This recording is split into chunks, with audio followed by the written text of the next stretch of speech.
Most men wish their penises were longer. Until the release of the P-Long study, there was not a scientifically proven natural way to increase the length, girth, and function of a healthy and normal penis. If you've never heard about the amazing results of the P-Long study, stay tuned. No longer will men have to attempt questionable therapies to increase the size of their penis and incur unfortunate results. Believe it or not, most men seeking penile elongation treatment have a normal-sized penis that functions properly.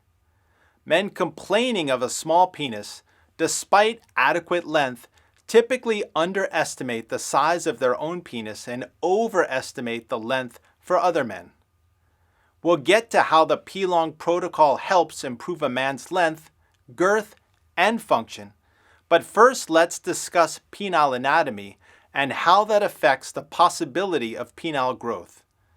The penis is composed of 3 cylinders, 2 erectile bodies called corpora cavernosum that are comprised of spongy vascular tissue wrapped in an envelope of durable but stretchy tissue made out of collagen and elastin.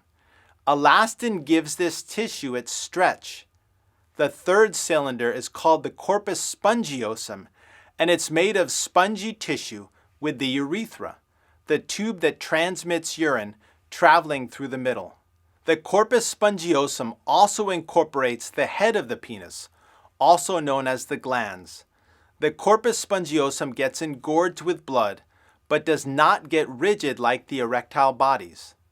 The right and left erectile body attach to the pubic ramus on the underside of the pelvis. This is the anchoring point for the base of the penis. Approximately half of the penis is on the inside and half is on the outside. Now, if anyone ever asks you how long your penis is, take the length on the outside and double it. And if they ever question you about it, then tell them that half is on the outside and half is on the inside. Another important structure is the suspensory ligament, which hangs the mid-penis on the underside of the pubic symphysis, which is the area just above the base of the penis. Now, the average penis size varies by country. The length of an erect penis in the United States is 5.1 inches. 80% of Americans fall between 4.3 inches and 5.9 inches. North Koreans are less fortunate, with an average length of 3.8 inches, and in the Congo, there is an abundance of penile length at an average of 7.1 inches. Penile traction devices have been explored to help with penile elongation. These devices cradle the penis and gently apply tension in an attempt to stretch tissue and increase length. In order to grow length with a traction device, you'll need to keep it on for 6 to 9 hours per day for 6 months. Maybe that's why so many men want to work from home. But that only gives you length, so you get what we call a pencil penis. Instead of stretching, doctors inject fat and fillers into the penis for penile augmentation.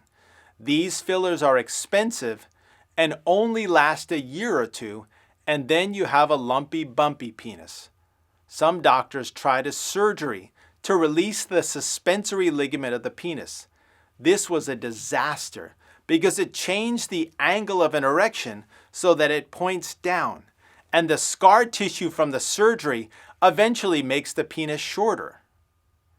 Now there's a new surgical implant called the pneuma, developed by Dr. Elist, a urologist in Beverly Hills. It's a permanent cosmetic enhancement to the penis that reports to be natural looking and feeling.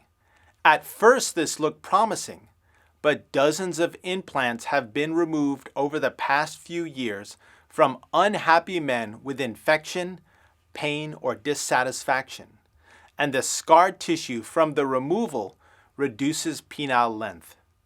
The pneuma does not improve function or length, just girth, so that men get what we call a pig-in-a-blanket penis.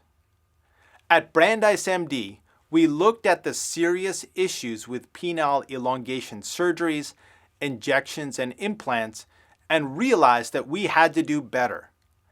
I developed a penile elongation protocol, which I then submitted to an institutional review board for approval. We did measurements of the erect penile length and girth at baseline, and then once a month until the end of treatment at 6 months.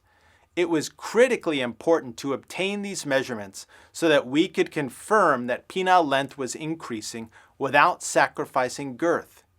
In addition, we used a validated questionnaire to confirm maintenance or improvement of erectile function. Our results were amazing. Men grew almost an inch in length and almost a half an inch in girth, and their penile function improved. There were no side effects, and the stretching protocol was only 35 minutes in the morning and 35 minutes in the evening. The PRP injection or P-shot were only once a month for 6 months, and all men took 2 tablets of the Affirm nitric oxide booster twice a day. All of our patients were happy, and many of them have continued to take Affirm, come in for P-shots monthly, and stretch their penis with continued gains. If you are interested in finding a P-Long provider, please visit plongprovider.com and find a qualified doctor in your area.